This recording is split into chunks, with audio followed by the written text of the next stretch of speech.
نفاق کے بارے میں چند باتیں سمجھ لیجئے جو اگرچہ پہلی بحث میں بہت آ چکی ہیں، لیکن آج پھر میں بتا دینا چاہتا ہوں۔ نفاق کی دو قسمیں، ایک وہ شخص جو شعوری طور پر دھوکہ دینے کے لیے ایمان لایا، وہ شروع ہی سے منافق ہے، ایک دن بھی اسے ایمان کی لذت نصیب ہوئی نہیں۔ سورہ آل عمران میں اس کی مثال موجود ہے، سازش کی، صبح کو ایمان لاؤ شام کو مرتد ہو جانا، تاکہ یہ اسلام کی جو ساکھ بن گئی ہے، گڈ ول بن گئی ہے، یہ ختم ہو جائے۔ تو ظاہر بات ہے جیسے کہ فرمایا گیا سورہ مائدہ میں وَقَدْ دَخَلُوا بِالْكُفْرِ وَهُمْ قَدْ خَرَجُوا بِهِ، وہ کفر کے ساتھ ہی داخل ہوئے تھے اور کفر کے ساتھ ہی نکل گئے، ان پہ ایک لمحہ بھی ایمان حقیقی کا آیا ہی نہیں۔ یہ بہت کم لوگ تھے اس قسم کے منافق۔ اصل منافق جو وہ کون تھا؟ دعوت آئی، دعوت نے قبول، دل نے قبول کیا، بات ٹھیک ہے، صحیح بات ہے، چلو پیش قدمی کرو، لیکن تھے کم ہمتیں، بزدل، تھڑ دلے۔ اب ظاہر بات ہے یہ دعوت تھی انقلابی دعوت، انقلابی دعوت میں تصادم کے مراحل آتے ہیں، اور وہاں جو ہے تکلیفیں، آزمائشیں، مصیبتیں، ایثار مال، بذل نفس، یہاں تک کہ وہ مرحلہ بھی آ سکتا ہے کہ نقد جان ہتھیلی پر رکھو اور میدان میں آ جاؤ۔ اب جو ذرا کمزور لوگ تھے ان کی ٹانگیں ذرا ہلنی شروع ہوئی، کپ کپی۔ پہلا مرحلہ یہ ہوا ان میں کہ انہوں نے اپنی قصور کو ماننا، ہم سے خطا ہو گئی، غلطی ہوئی، یہ سورہ توبہ میں پڑھ چکے ہیں، خلطوا عملا صالحا وآخر سیئا۔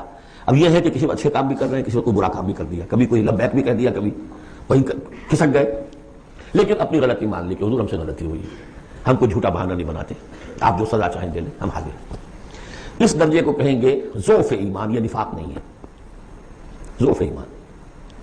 اگلا درجہ آتا ہے جب آدمی کی جو جھوٹی عزت نفس ہے، اخذت العزت بالاسم، وہ جھوٹی عزت نفس اسے کہتی کب تک مانو گے اپنی خطائیں، تم جھوٹا بہانہ کر دیا کرو، یہ تھا مسئلہ، وہ تھا مسئلہ، یوں تھا، ایسا تھا، خدا کی قسم نہیں، وہ تیسرا مرحلہ ہے۔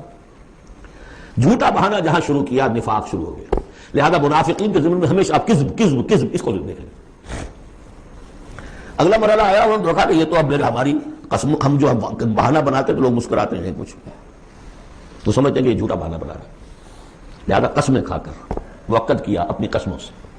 یہ سیکنڈ سٹیج میں ٹی وی آ گئی، نفاق کی T V in second stage, جھوٹا بہانہ فرسٹ سٹیج، جھوٹی قسم سیکنڈ سٹیج۔ ایک عرصہ آتا ہے کہ اس کے بعد اس پر بھی اعتماد لوگوں کا اٹھ جاتا ہے، تو اب ان کے اندر ایک شدید قسم کا ریئیکشن پیدا ہوتا ہے، ایمان اور اہل ایمان کی دشمنی پیدا ہو جاتی ہے، اور یہ دشمنی سب سے زیادہ ٹارگٹ کرتی ہے قائد کو۔